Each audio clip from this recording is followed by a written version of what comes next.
In every land, there are traditions that whisper secrets. In Edo Kingdom, one tradition has endured for centuries: women must never serve the kola nut. But why? Why would something so simple as offering a nut be forbidden to have the people of the kingdom? Is it superstition, or is it power? Tonight, we journey into the palaces of ancient Benin, we listen to the voices of ancestors, and we uncover the story behind the law that women must never serve kola nut. The kola nut is no ordinary fruit. Among the Edo, it is the mouthpiece of the gods. Before any meeting begins, before any bride is given in marriage, before any man takes an oath, kola must be presented. It is not eaten for hunger, but for peace. It is said, he who presents kola welcomes blessings. He who rejects it rejects fellowship. But why is this simple fruit so sacred? The elders say the kola nut was the very first gift given by the gods to man. It carries life, speech, and unity. Without kola nut, words remain empty. With kola nut, words become covenant. Centuries ago, during the reign of Oba Yuwe the Great, there was an incident that changed everything. The Oba was away in battle, and the Queen Mother, regal and adorned with coral beads, presided over the palace court. Delegates from across the land arrived. They brought gifts, they sought peace. And as custom demanded, kola nut was to be presented. But with the Oba absent, who would serve it? The Queen Mother, bold and respected, stepped forward. Scene: Queen Mother in beads, holding kola nut tray. Chiefs bowing their heads uneasily.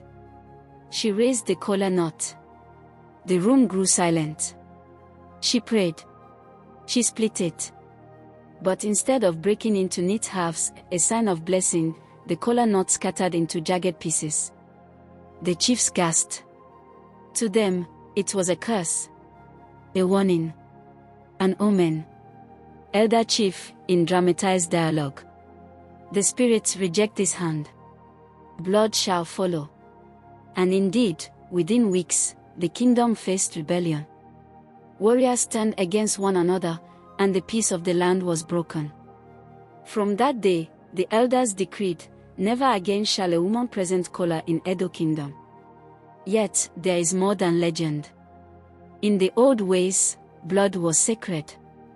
Women, through childbirth and cycles, carried powerful blood mysteries.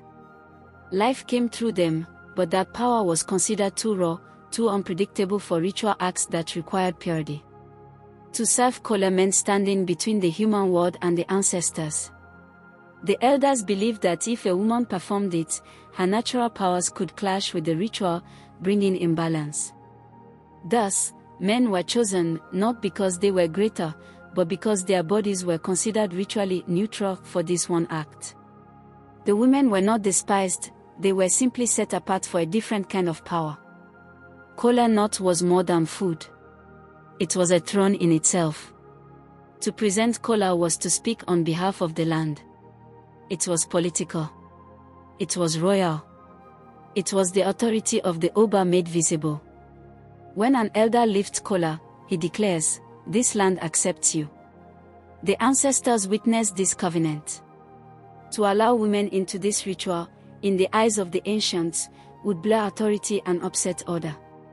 And so, the kola nut became a guarded symbol. Only the Oba, the chiefs, and male elders were worthy of its handling. But this law was never about belittling women. Far from it. In fact, the Edo gave women thrones of their own. The Ioba, the Queen Mother, was second only to the Oba himself. She advised, she ruled, she even commanded armies. Some Iobas were feared more than chiefs. But in matters of kola, the ancestors had spoken. Women ruled life and lineage, men ruled ritual and covenant. It was balance. The law simply preserved roles. Women were never silenced, they were honored as mothers of kings, keepers of tradition, traders who made kingdoms rich. The kola nut law only reminded society, every power must have its boundary. But this law was never about belittling women. Far from it. In fact, the Edo gave women thrones of their own. The Ioba, the queen mother, was second only to the Oba himself. She advised, she ruled, she even commanded armies. Some Iobas were feared more than chiefs. But in matters of Kola, the ancestors had spoken. Women ruled life and lineage, men ruled ritual and covenant. It was balance. The law simply preserved roles. Women were never silenced, they were honored as mothers of kings, keepers of tradition, traders who made kingdoms rich. The Kola Knot law only reminded society, every power must have its boundary. Yet not everyone accepted this quietly. One story tells of a defiant princess who once challenged the law. It was during a wedding in the 1700s. The chief sat waiting, and no elder was present to break Kola. The princess, proud and learned, rose and declared, "If men are absent, shall peace be absent too? I will serve the Kola." Gasps filled the room. She lifted the Kola knot, prayed boldly, and split it. The knot broke cleanly.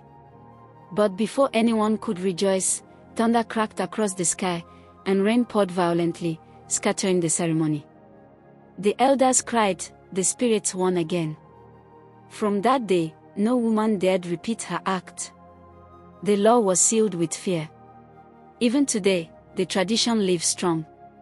At Edo weddings, the bride's family may receive gifts, the women may sing and dance, but when it is time to present Kola, the tray passes only through the hands of men. The groom's male relatives carry it. The bride's father or uncle blesses it. Women may taste, but never present. This ritual reminds all present that authority flows through ancestral law. Without Kola knot, no marriage is recognized. Without men serving Kola, no ritual is complete. Some call it unfair. Others call it sacred. But the lesson is deeper, tradition is balance. In Edo thought, men and women are not rivals. They are two halves of one circle. Each has power. Each has a throne. The Kola knot law simply marks boundaries. It teaches us that peace is not found when everyone does the same thing. Peace comes when each honors their role. In our modern world, we may not see the Kola knot as our ancestors did. But the wisdom remains. Some roles in life are sacred. Some duties are not about pride, but about balance. The Kola knot reminds us that authority must be handled with care, that traditions bind communities, and that even the smallest fruit can carry the voice of the ancestors. So when next you see a Kola knot in Edo Kingdom, remember, it is more than food. It is history. It is covenant. It is the voice of kings. And it explains why, for centuries, women never served Kola knot in the Edo Kingdom. And that is the untold story of the Kola knot and the women of Edo. Do you want more forgotten African stories, hidden traditions, and powerful myths?